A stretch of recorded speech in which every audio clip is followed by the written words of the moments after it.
Yo, what's up, Sonny P? Yeah, man, I was just about to do a video on how corny, you know, this little Google I.O. thing was. Like, y'all blatantly look like y'all just copied Apple iPhone X gesture. Also, you know it was corny, so you cool. I can talk about it as long as I keep it rated R. I mean, PG-13. Okay, so I can say shit, but I just can't say got you. Okay, but you do realize it was corny. My bad, y'all. I'm on the phone with Sonny P. Okay, yeah. Well, look, y'all go ahead and watch the intro. Let me finish talking to him real quick, and yeah, I'll get back to y'all. I got loyalty, got royalty inside my DNA. Cocaine quarter piece, got war and peace inside my DNA. I got power, poison, pain, and joy inside my DNA. I got hustle, though, ambition, flow inside my DNA. Yo, what's up, everybody? It's your boy, Sean B. Nice, man. Here we're gonna discuss what took place today at Google I.O. 2018. Now, number one, before we get started, I'm gonna try to keep this video PG-13, so I may say shit, ass, and damn, but if I say, I make sure I bleep it out. Anyway, without further ado, I'm only using this man because I'm like kind of upset because it's corny. So before we get to the corny parts, let's talk about the good things that they did today at Google. Number one, I'm gonna be real with y'all. The fact that you can have Google call and make you appointments now, I'm talking about like real live, like straight appointments, like have them call and do a voice up. Just check this little clip out real quick. A big part of getting things done is making a phone call. You may want to get an oil change schedule, maybe call a plumber in the middle of the week, or even schedule a haircut appointment. Google to make you a haircut appointment on Tuesday between 10 and noon. What happens? How can I help you? Hi, I'm calling to book a women's haircut for a client. I'm looking for something on May 3rd. Sure, give me 1 second. Sure, what time are you looking for around? We have a 10 o'clock. 10 a.m. is fine. Okay, what's her first name? The first name is Lisa. Okay, perfect. So I will see Lisa at 10 o'clock on May 3rd. Okay, great. Thanks. Great. Have a great day. Bye. You see what I'm saying? That is fire. Siri, so pretty much Siri's not even in discussion no more, okay? So Siri's out. We've already made that perfectly clear.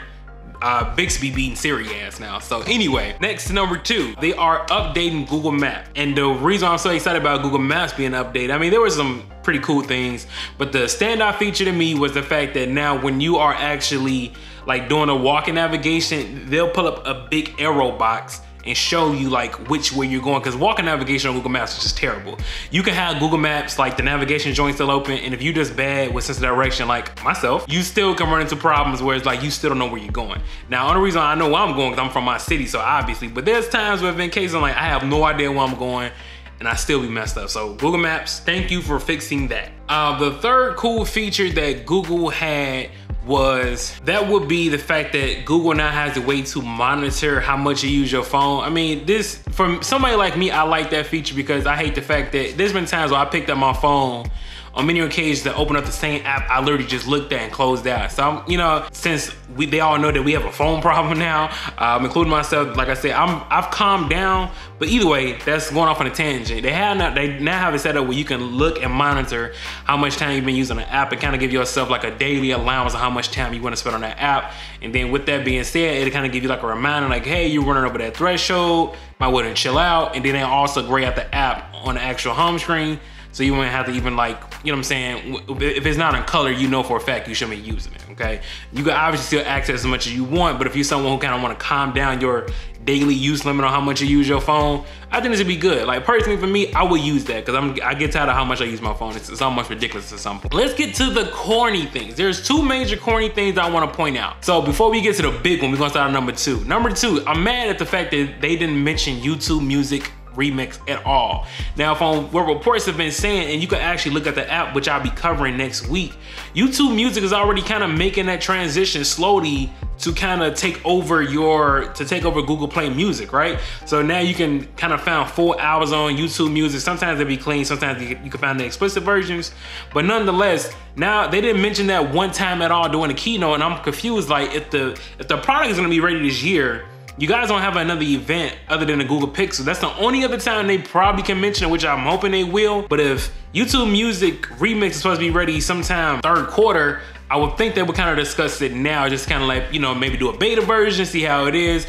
so they won't run into the same problem they did with Google Play Music, not really getting you know, Google Play Music just had a very slow trajectory. It's never caught up with Spotify and Apple Music and Tidal and stuff like that, which is crazy because I love Google Play Music. Now, let's get to the #1 corny thing of all time that Google did. And this is, y'all can say what y'all want, but low key, this is why I rock with Samsung and I don't really rock with stock in. They are giving us swipe-based gestures now on the home screen. Now, I'm gonna be real with y'all. I love the way iPhone 10 operates with a swipe gesture gesture. Like, it's so fluid, it's so easy to go through, it's easy to navigate. I love the way it works. But I want Android to be its own leader. You know what I'm saying? Like, if you gonna use Apple thing, fine, whatever, cool, but at least make it where it don't look like you just copied off the homework. Like, if they call both of us into the office right now, we both be sitting there, they both be sitting there reading the same paper, like, John went to the store, John went to the store. Like, come on, B, like, have some type of innovation about you. That's what really ticked me off, because I don't want, if I wanted an iPhone, if I wanted something, a similar iPhone experience, guess what I'll do? I'll grab my iPhone. I don't want, when I pick up my Android phone, I don't want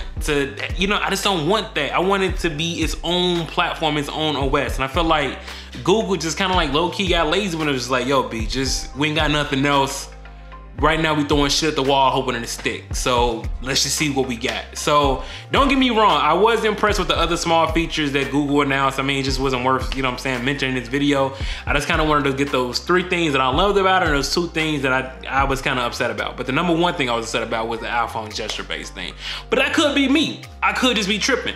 Maybe y'all, you know, would be open to the idea of having Google swipe gesture navigation on y'all screen. I like it on my iPhone. They was the first ones to do it. Kind of same thing with Samsung. Now, don't get me wrong, Samsung do copy Apple too with them AR emojis, but for the most part, Samsung usually kind of like do their own little thing for the most part, B. And hell, Android, stock Android copies some of Samsung features. You see what I'm saying? So like, at this point, like Android, Google, I need y'all to do more. I don't want y'all to be like Apple where they stale, they have nothing else and their quality going under, you know what I'm saying, under fire. It's just, I want you guys to be your own company. I'm getting tired of companies copying Apple. Like, to the point where Android, not only you guys gonna have swipe-based gestures now, you guys optimize Android P so for phones that wants to introduce the notch, they can. Corny. That is corny as hell. Like, whatever. Anyway, look, I'm going on this rant, man. Hope y'all enjoyed this video. I hope I put y'all up on some game, put y'all up on some knowledge that was going on with the new Android versions coming out. But I can say this, before I get off this and end this video, if you have like an Essential phone, a Sony phone, an LG phone, OnePlus, they've been working with those companies very closely, so they'll be getting the Android P the update very, very soon. I guess like when it's fully ready, those companies will be the companies, I guess, that gets the updates first. Samsung wasn't up there, no surprise. So yeah, just, you know, be on the lookout for that. That was a good thing that they, you know, talked about. So if you're one of those people who have one of those carriers, or well, one of those manufacturers, you good.